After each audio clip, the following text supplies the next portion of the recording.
All right, good afternoon. Apologies for being late. We unfortunately have a sad update from the Central African Republic. Our colleagues report that the Moroccan peacekeeper who had been reported as missing has now been found dead. We, of course, extend our condolences to his family and to the people and government of Morocco. The Undersecretary General for Peacekeeping Operations, Jean-Pierre Lacroix, is heading out to Bangui later today, where he will attend the memorial ceremony for the 5 peacekeepers who were killed in Monday's attack. The ceremony is scheduled to take place tomorrow. Mr. Lacroix will convey the Secretary General's strong support for the UN peacekeeping mission to assist with the authorities and the people of the Central African Republic in their efforts to bring lasting peace and stability to their country. Mr. Lacroix is also expected to meet with senior officials from the Central African Republic, as well, of course, as the mission's leadership. As you know, the Secretary General is currently in London. I think the press conference he's participating as we speak in a press conference with British officials at the conclusion of the Somalia conference. Earlier today, in his opening remarks at the event, he said the conference was an opportunity to listen to Somalia's leadership and agree on a framework for cooperation. He said that Somalia has to rebuild security, foster transparency and accountability, deal with crippling drought and avert a famine, adding that we also saw an opportunity to build on the momentum of the electoral process and achieve lasting stability. Mr. Guterres said the UN is now seeking $900 million in aid this year to help the country tackle its most pressing challenges. He urged all partners to align their support to Somalia's national development plan and reiterate that the UN will do everything possible to make this the start of a new chapter of sustainable prosperity and lasting peace in the country. Earlier today, he also participating in a meeting on humanitarian assistance, saying that the lean season is now coming in Somalia and that hunger conditions are expected to worsen over the coming months. The 2011 famine in Somalia killed 260,000 people, he recalled, half of them children, which the Secretary General said was a stain on the conscience of humanity. This time, he added, we must save lives before it is too late. And we will put out the transcript of the press conference as soon as we're able to, and we've already put out the statement he delivered earlier today.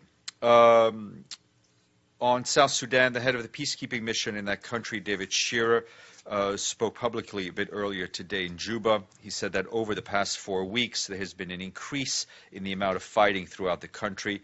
Among other issues, he highlighted the deteriorating security situation in the Bor-Pibor area between Dinka, Boer youth and Merle youth, noting concerns that it may spark more widespread fighting between those two communities.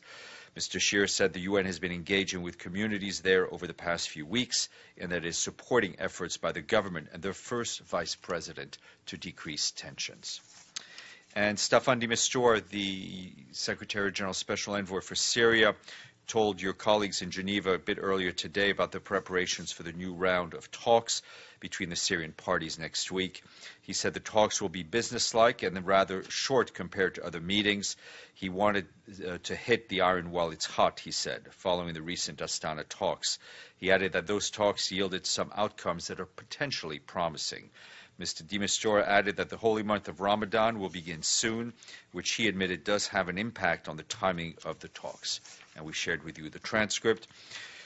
And from Yemen, the World Health Organization and its partners tell us they're responding to an upsurge in cholera transmission in several parts of Yemen that has now claimed 51 lives. According to Yemeni Ministry of Health, the number of suspected cholera cases is 2,301, of which 58 have been confirmed by lab testing. WHO has rapidly distributed medicines and medical supplies, including cholera kits, oral rehydration solutions, and intravenous fluids, as well as medical furniture and equipment for diarrhea treatment centers. 10 new treatment centers are being established in the most affected areas.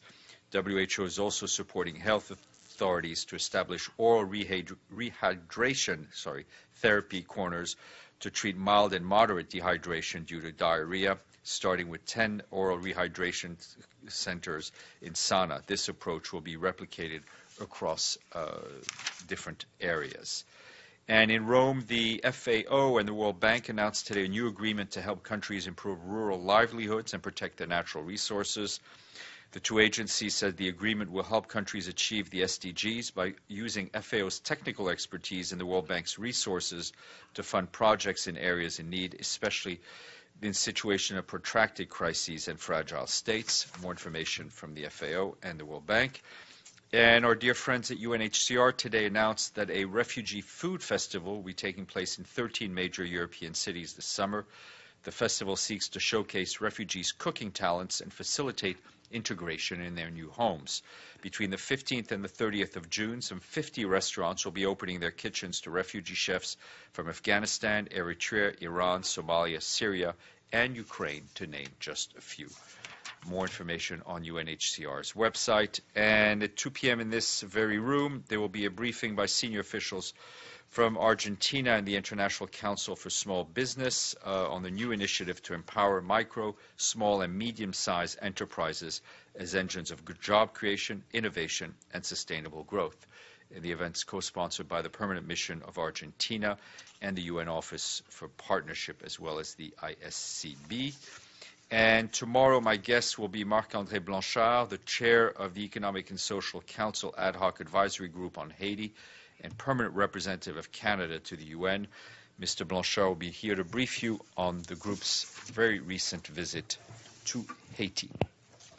Ms. Lederer. Thank you, Stefan. I just double-checking that the death toll in Central African Republic is now 1 Moroccan and 4 Cambodians. 4 Cambodians. Indeed. One Cambodian, as we reported, was killed during the initial attack. 4 were then missing, and now we've unfortunately recuperated the bodies. We confirmed all of the missing are now dead and have been killed.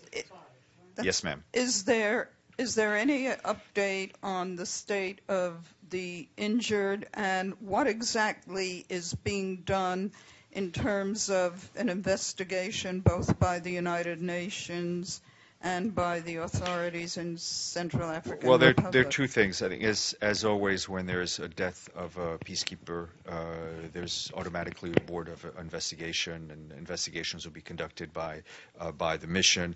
Obviously, we are working with the Central African authorities to try to bring the perpetrators of these attacks to justice, and that search is ongoing. Yes, sir.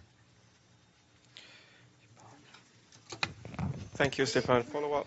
The injured, no change that I have been advised of in the state of the injured.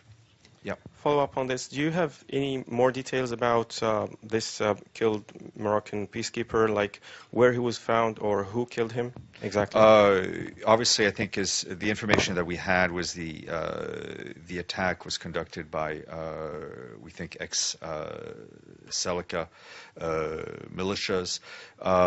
We are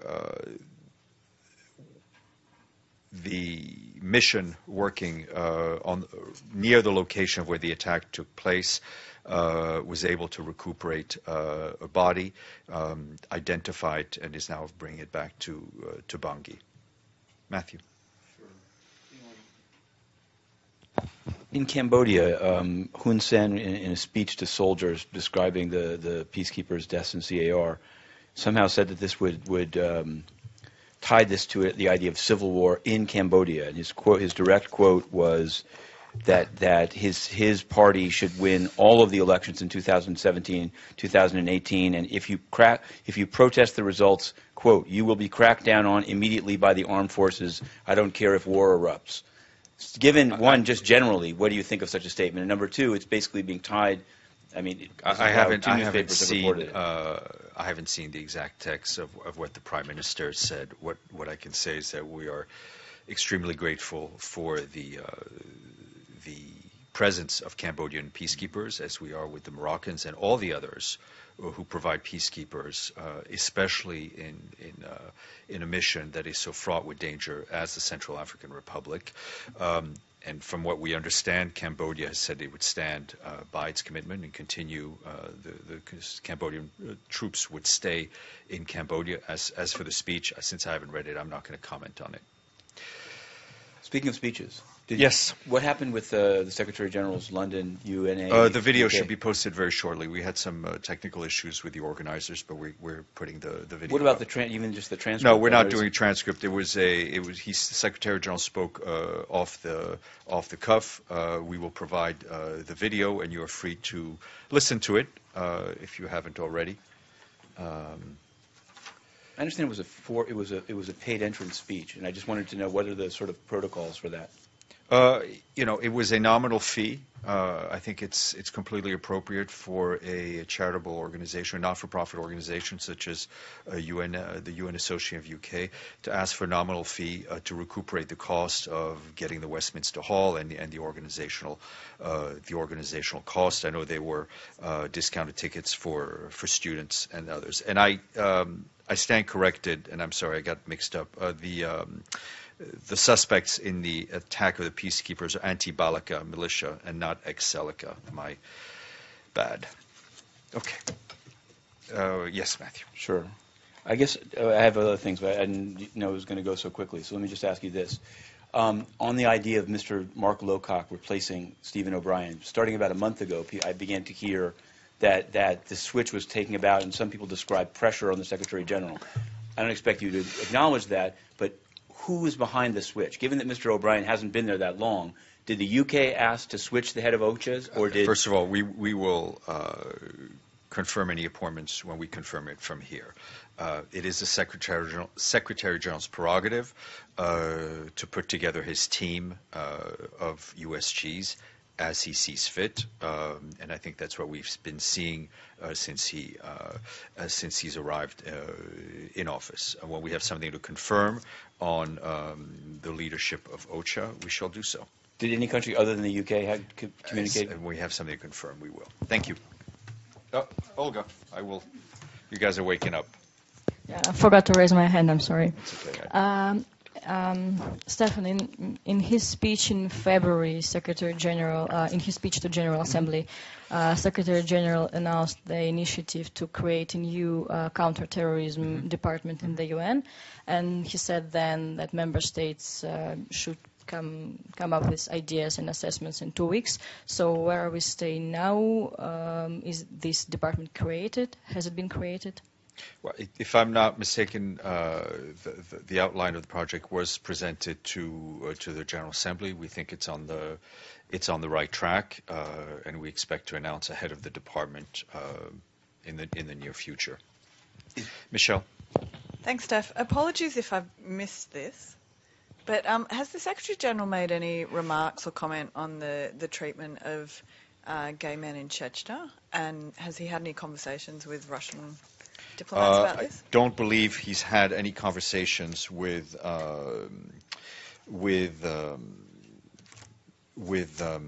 Russian officials on this particular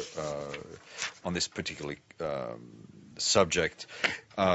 We've seen, I think you will have seen a number of statements by UN special rapporteurs, which have called clearly for the immediate release of men detained in Chechnya who have been detained solely for the perception that they may be gay, and there's also a call on Russian authorities to firmly condemn all homophobic statements, which the rapporteurs say constitute an incitement to hatred and violence. And it's clear from the Secretary General's point of view, I think, that no one should be persecuted for perceived reasons of sexual orientation or whom they may love. Yes, madam. Go ahead, Anne.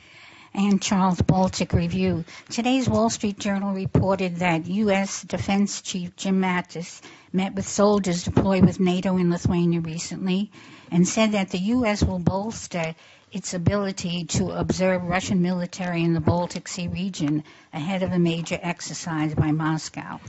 How concerned is the UN Secretary General about the Baltic Sea region and the deployment of nuclear-capable missiles by Russia in Kaliningrad, which borders Poland and Lithuania? No specific comment. That obviously we would look towards a de-escalation for any tensions that may exist. Yes, Olga. Steph, the follow-up on my own question. So if you said that you are expecting the appointment of the head of this new counterterrorism department, does it mean that this department already exists? It's in the process of being created. Yep. Sure. On counterterrorism, is Mr. Laborde still in charge of what he was in charge of? Yeah. Okay. And I wanted to ask, because I saw that the Secretary General at the Somalia conference described the death of Abbas Siraji as tragic and unfortunate, I just wanted to, I guess, ask. I think I'd asked about it at the time. You said it seemed like an assassination. Is that no longer the view of the UN? I think whatever the Secretary General says overrides whatever I may say. And I just want to understand, That's a rule. When you say that his speech to UNA UK was off the cuff, it seems like, I mean, it was a speech. UN News Center reported on it. Yeah. So, like, what's the problem with releasing it? I don't understand. Well, it's not. We're releasing it. Just no transcript's been done. We're going to release the video, and I think the video is as strong as the spoken word. Rosalind. Yes, to follow up on Olga's question, it has been rumored that the Russian ambassador to the U.S. may be the leading candidate to run the new counterterrorism group. Is there a list of potential candidates? Is this something that the SG would make the final decision on? What's the actual process? Yes, it would be the Secretary General's ultimate decision, and as we're always with senior appointments, when we're ready to announce, we will do so, and in the meantime, we always enjoy reading the rumors. Evelyn. On Yemen, does WHO to combat cholera have access to more areas than the Sana region? We have a challenge to access a number of areas, and that remains a problem for us throughout the country. Yes, sir. Just I'm sorry, on Yemen, did you ever end up getting an answer from OCHA or WHO on the expired medicines that I asked about? No, not specifically. I'm still waiting for something. Okay. Yes, go ahead, Evelyn. Last question. In CAR, how many injured are there? What did we say yesterday? That number has not changed. Yes, it's 10. Thank you. Michelle.